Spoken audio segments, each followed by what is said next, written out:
Hi friends, నేను doctor are జాలబాబు. ఈ వీడియోలో మనం ద్వితీయ క్రమాంక చర్య గురించి తెలుసుకుందాం. ద్వితీయ క్రమాంక చర్య అంటే చర్యా క్రమాంకము 2 అయినటువంటి చర్యలను ద్వితీయ క్రమాంక చర్యలు అంటాము. అనగా చర్య రేటు 2 క్రియాజనకాల గాఢతల మీద ఆధారపడి ఉంటుంది. అంటే 2 క్రియాజనకాలు పి అనేటువంటి ఉత్పన్నాలని ఏర్పరిస్తే ఈ చర్య రేటు ఈ 2 క్రియాజనకాల గాఢత మీద ఆధారపడి ఉంటుంది.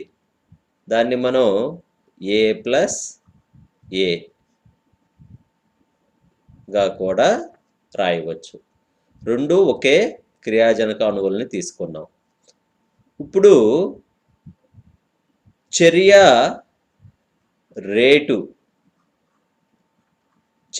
రేటుని రాస్తే చర్య రేటు నియమం ప్రకారము ఏమవుతుంది? ఇక్కడ -dA/dt that equals to K2A⁴ అవుతుంది.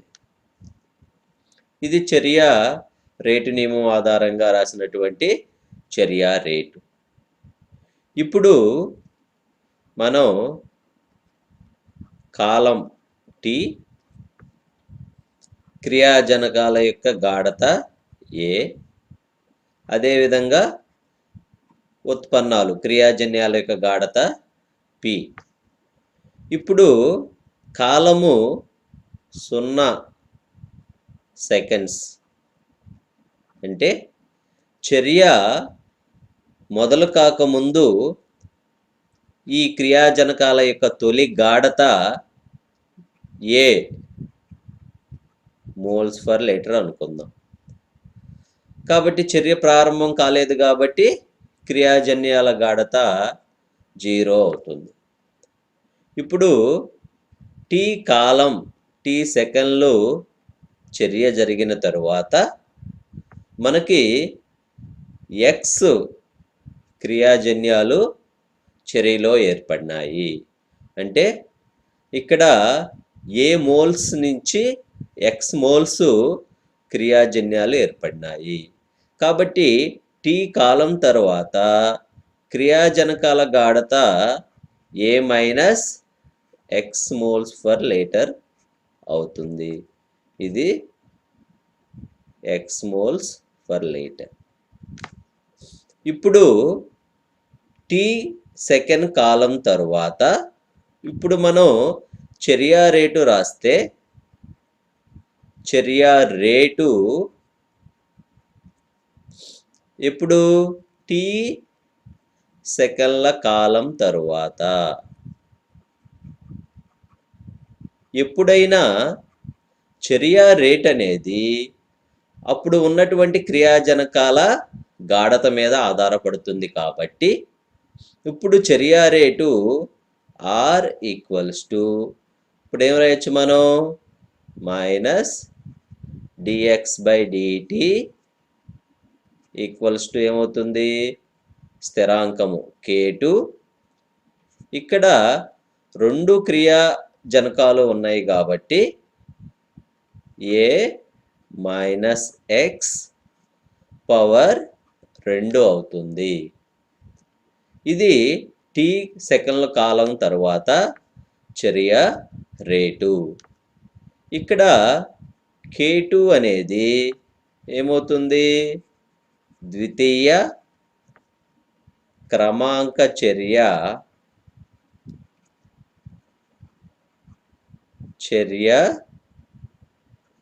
రేటు స్థిరాంకం అవుతుంది. ఇప్పుడు దీనినే సమీకరణం 1 అనుకుందాం. ఇప్పుడు ఇక్కడ ఉన్నటువంటి dt వీటి తీసుకొచ్చి a మైనస్ ఎక్స్ స్క్వేర్ని dt ప్లస్లో తీసుకురండి. అప్పుడు ఏమవుతుంది? Minus dx by a minus X power 2 అవుతుంది. That equals to k2 into dt అవుతుంది. దీనిని సమీకరణం 2 అనుకోండి. ఇప్పుడు సమీకరణం 2ను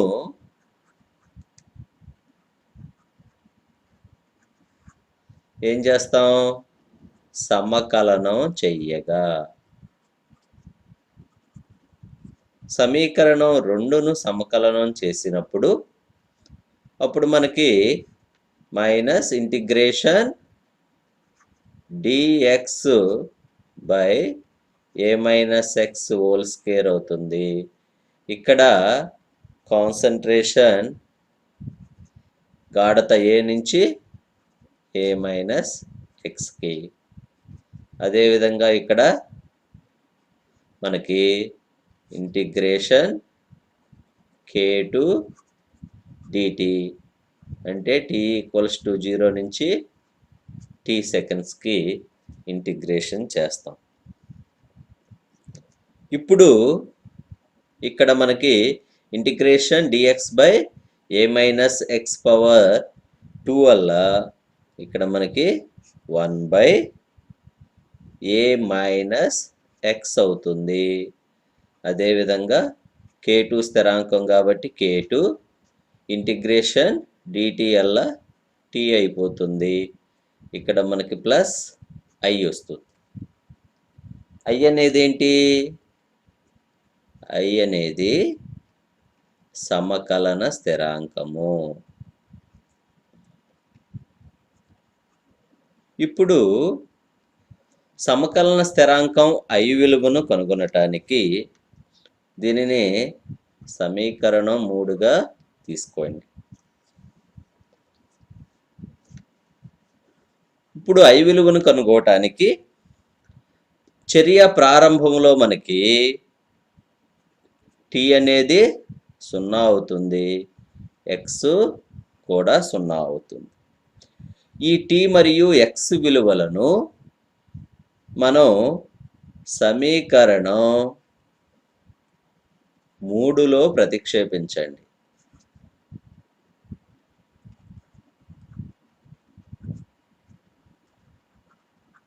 అప్పుడు మనకి 1 బై a మైనస్ 0 అవుతుంది. అదేవిధంగా k2 ఇంటూ t0 కాబట్టి 0 ప్లస్ i అవుతుంది. అప్పుడు ఇది మొత్తం 0 అయిపోతుంది. అప్పుడు i విలువ i equals to 1 by a అవుతుంది. ఇప్పుడు i ఏమైంది? i equals to 1 by a అయింది. అంటే i విలువను సమీకరణం 3లో ప్రతిక్షేపిస్తే అప్పుడు ఏమవుతుంది మనకి? 1 బై a మైనస్ ఎక్స్, అదేవిధంగా k2 t ప్లస్ i అంటే ఏమవుతుంది? 1 బై a అవుతుంది.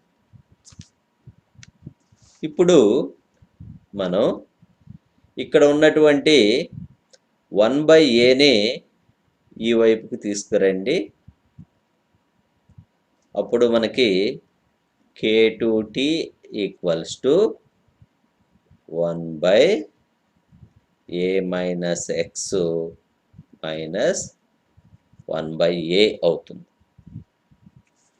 ఇప్పుడు టీని కూడా ఈ వైపుకి తీసుకొస్తే k2 ఈక్వల్స్ టు tl ఏమవుతుంది? 1 బై t అవుతుంది. అదేవిధంగా 1 by a minus X minus 1 by a అవుతుంది. ఇప్పుడు ఇది సమీకరణం 4గా తీసుకోండి.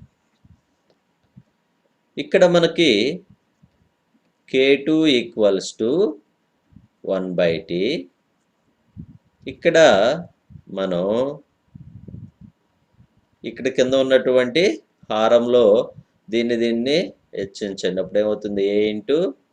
a × a - x అవుతుంది.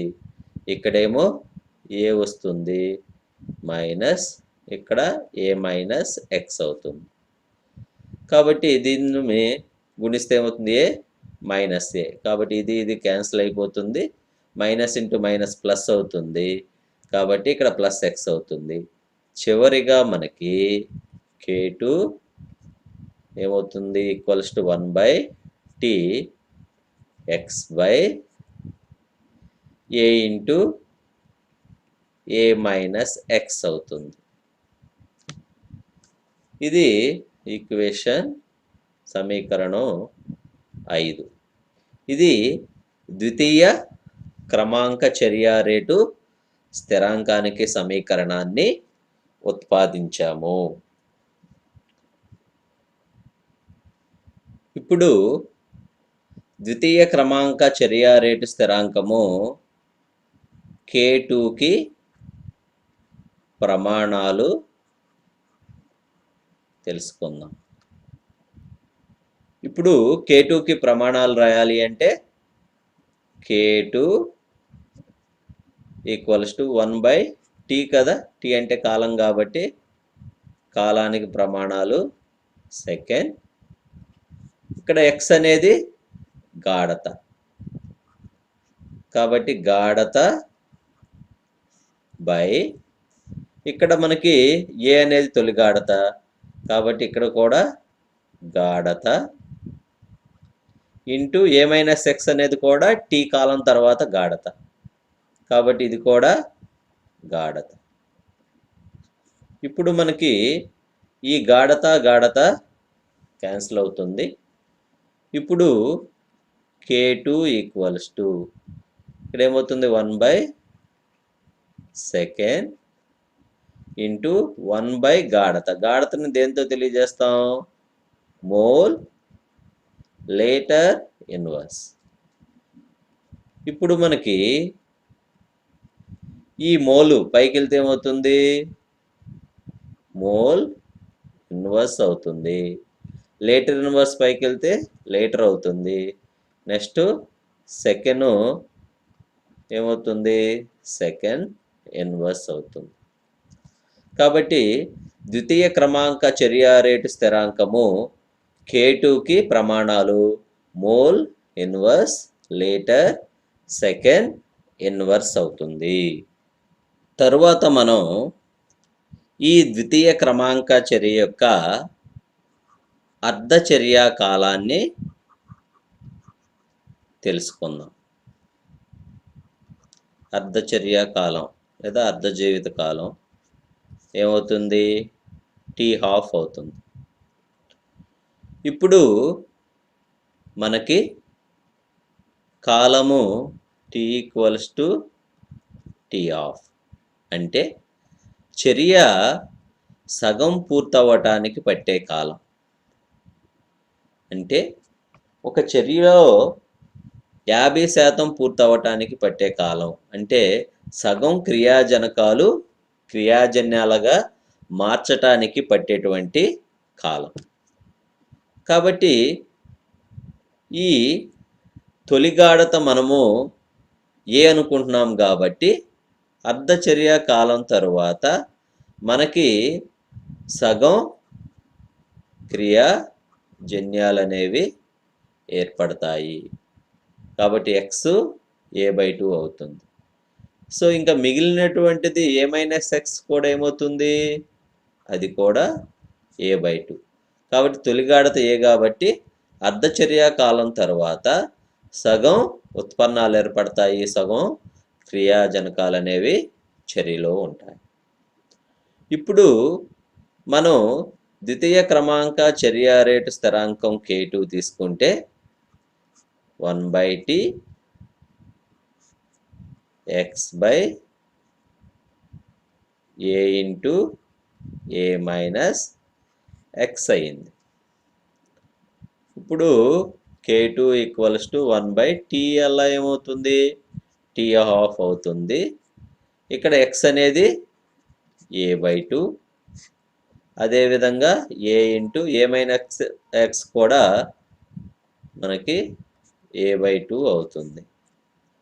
కాబట్టి A/2 క్యాన్సిల్ అవుతుంది. అప్పుడు మనకి T½ అనేది 1/K2 ఇలా వచ్చేస్తుంది A. కాబట్టి ఈ ద్వితీయ క్రమాంక చర్య అర్ధచర్య కాలము T½ అనేది 1/K2A అవుతుంది. అంటే ఇక్కడ అర్ధచర్య కాలము తొలి గాఢతకు విలోమానుపాతంలో ఉంటుంది.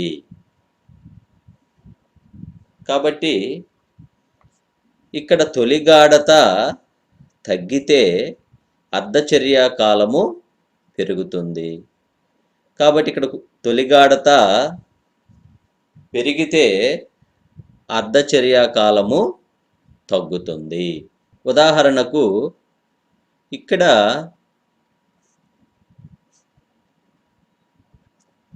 మనకి ఫర్ ఎగ్జాంపుల్ ఒక 8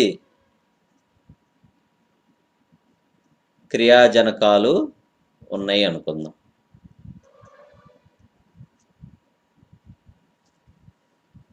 ఇవి 8 క్రియాజనకాలు అర్ధచర్య కాలం తరువాత ఏమవుతాయి, సగం క్రియాజన్యాలుగా మార్చబడతాయి. కాబట్టి కేవలం 4 క్రియాజనకాలు మాత్రమే ఉంటాయి. తరువాత మరలా అర్ధచర్య కాలం తరువాత ఇక్కడ ఏమవుతుంది, సగం క్రియాజన్యాలుగా మార్చబడతాయి. అంటే 2 క్రియాజనకాలు మాత్రమే ఉంటాయి. మరి ఒక అర్ధచర్య కాలం తరువాత మనకి ఒక క్రియాజనకం మాత్రమే ఉంటుంది. ఇప్పుడు తొలి గాఢత తగ్గుతూ వెళ్తుంది. ఇక్కడ మనకి 8 క్రియాజనక అణువులు 4 అవటానికి పట్టే కాలం ఫర్ ఎగ్జాంపుల్ ఇక్కడ మనం 5 సెకండ్స్ అనుకుందాం. ఇక్కడ క్రియాజనక గాఢత తగ్గిపోయింది కాబట్టి ఈ అర్ధచర్య కాలం, ఈ సగం అవటానికి పట్టేటువంటి కాలం అనేది దీనికంటే ఎక్కువగా ఉంటుంది. అంటే 2 రెట్లు ఎక్కువగా ఉంటుంది. అంటే ఇక్కడ మనకి 10 సెకండ్స్ అవుతుంది. తరువాత ఇంకొక అర్ధచర్య కాలము, ఇది దీనికి 2 రెట్లు అవుతుంది. అంటే 20 సెకండ్స్ అవుతుంది.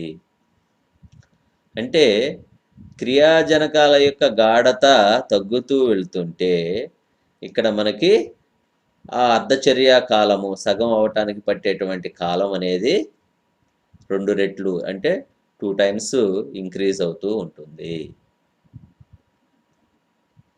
ఇది ద్వితీయ క్రమాంక చర్య యొక్క అర్ధచర్య కాలం. ఇప్పుడు మనం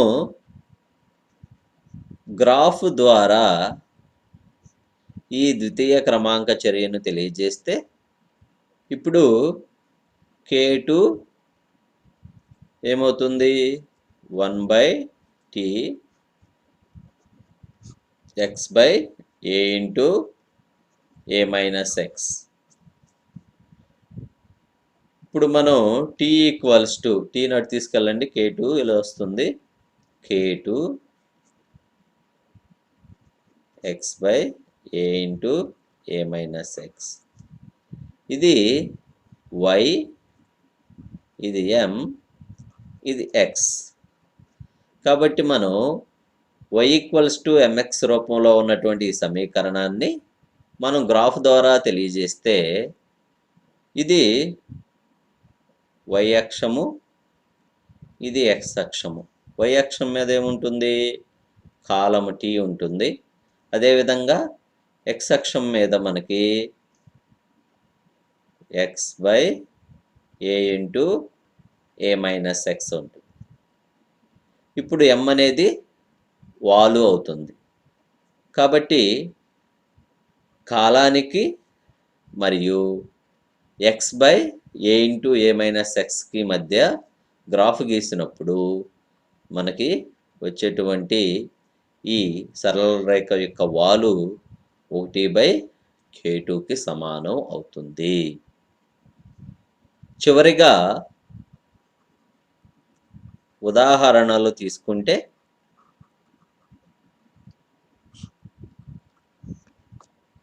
ఈ ద్వితీయ క్రమాంక చర్యకు ఉదాహరణలు. మొదటిగా ఎస్టర్ల యొక్క సఫోనిఫికేషన్ చర్య.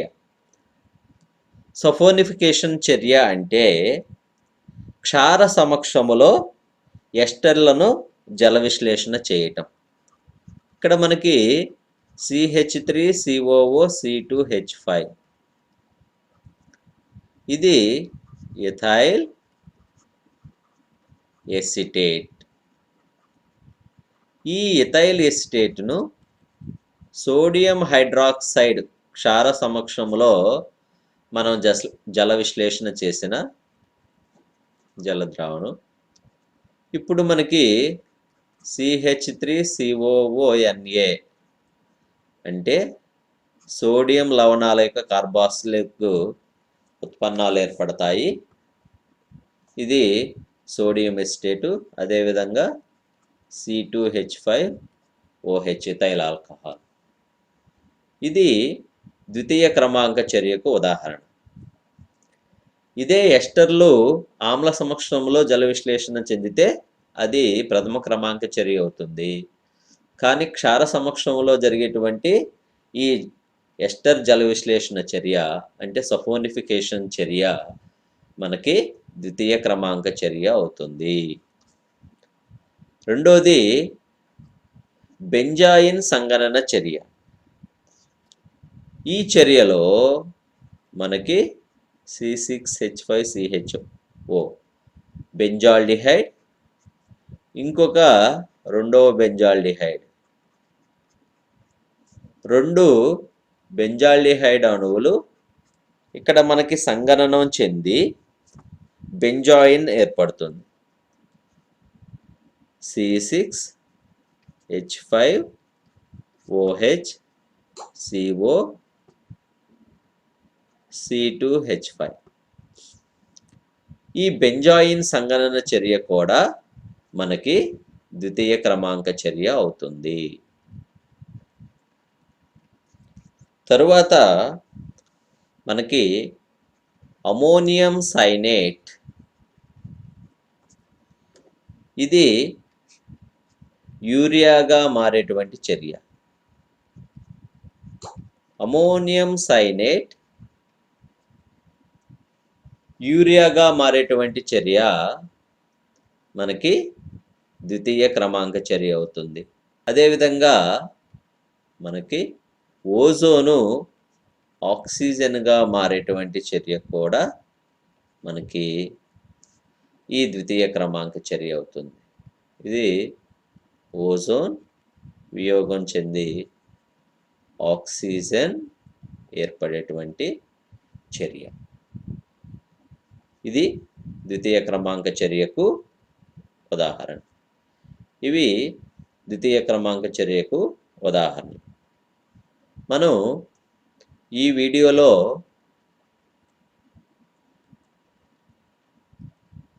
ద్వితీయ క్రమాంక చర్య అంటే ఏమిటి,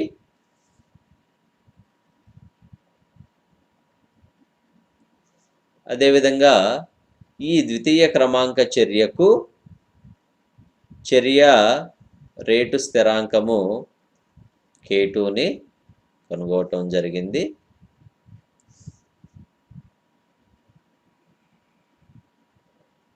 తరువాత ఈ K2కి ప్రమాణాలు మోల్ ఇన్వర్సు, లీటర్ సెకండ్ ఇన్వర్సు ఇది కనుగొనటం జరిగింది.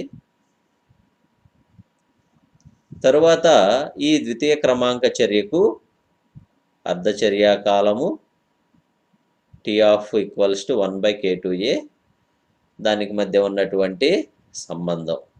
ఈ అర్ధచర్యా కాలము తొలి గాఢతకు విలోమానుపాతంలో ఉంటుంది. అదేవిధంగా మనకి ఈ గ్రాఫ్ ద్వారా K2 విలువను కనుగొనటం జరుగుతుంది. తరువాత మనకి ద్వితీయ క్రమాంక చర్య యొక్క ఉదాహరణలను చూసాం. ఇది ద్వితీయ క్రమాంక చర్య గురించి. Okay, so thank you watching for this video. Please subscribe JBR School of Chemistry for chemistry videos. Thank you very much.